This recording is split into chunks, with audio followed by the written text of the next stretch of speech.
So I met him in the January, bit of a whirlwind. By the May we was engaged. We were married by the September. In the October we was approached to have his 2 daughters from his ex-relationship, and all of a sudden there was accusations saying that he'd messed with his ex-stepdaughter from that relationship, but it wasn't his daughter. So we was approached by social services from a different area, and we were told basically we could have the children.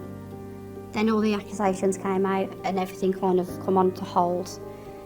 He told me that it was all lies.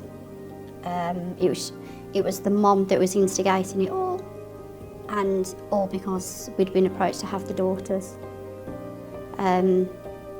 It all went to court in the end, but the social services from my area said that there was no query, there was no worry about him having a relationship with my children, so he was allowed to have supervised contact. I originally did it, but because I'd had trouble with my neighbours from that area, the contact was moved to another family member and they had to do supervised contact.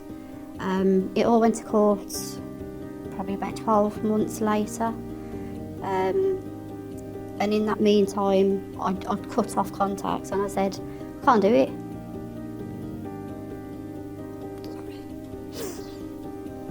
He had very limited contact with my daughter, because that's one thing I was told, that he was trying to get through me to my daughter. He got physical as well. He tried to rip my wedding ring off my finger. He'd throw things at me. He'd go and take money at my bank. But because there was no CCTV, obviously I couldn't say if it was, they couldn't say if it was definitely him and not me. I was not allowed to speak to anybody. I fell out with my mum and dad. I lost my sister. I lost all my friends. But because they're so very good at masking stuff, when you're in the relationship you don't see it. So it's all right having an inkling and maybe an idea, but it's always too late, because they're just very good at cutting people off. You don't see it. You don't see it until you're out of it and you're looking back and you're like, hang on a minute.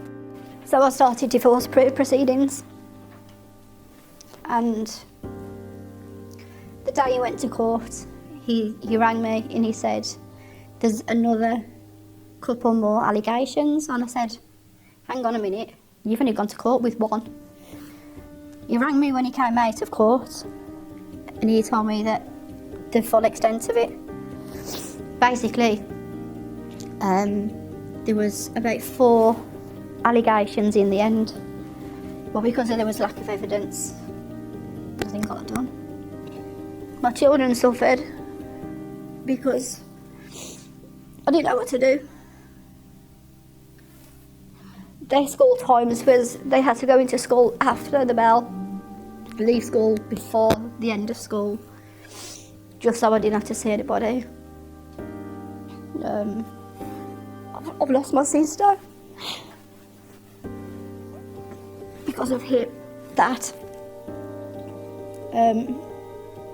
But there's no going back now, because there was a lot of things said.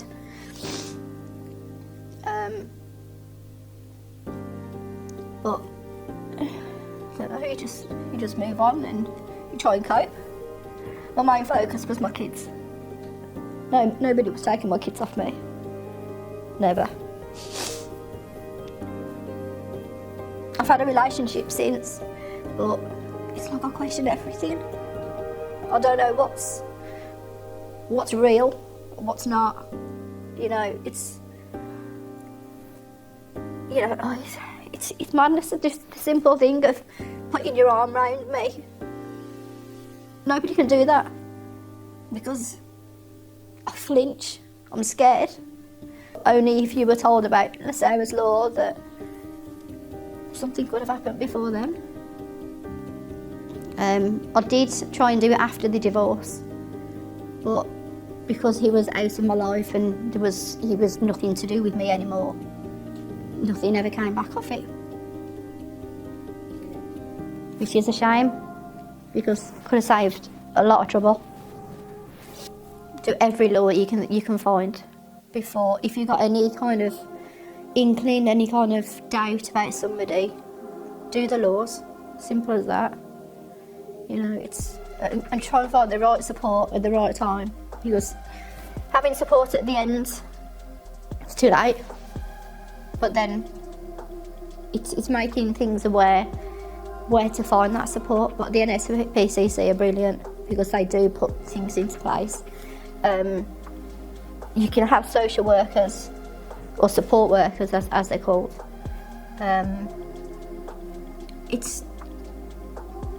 Don't hide. I hid because I was ashamed. But don't hide. At the end of the day, it's not our fault, even though we're led to believe it. I'll do anything to make people aware, just to females and males. You know, if you've got anything, don't hide. Don't hide. So I've done a lot of work with NSPCC, put things into place for new new social workers, old social workers. Basically, it's all about finding support and being sympathetic, because not everybody is. Everybody does take a step back and look at you and look down the nose at you.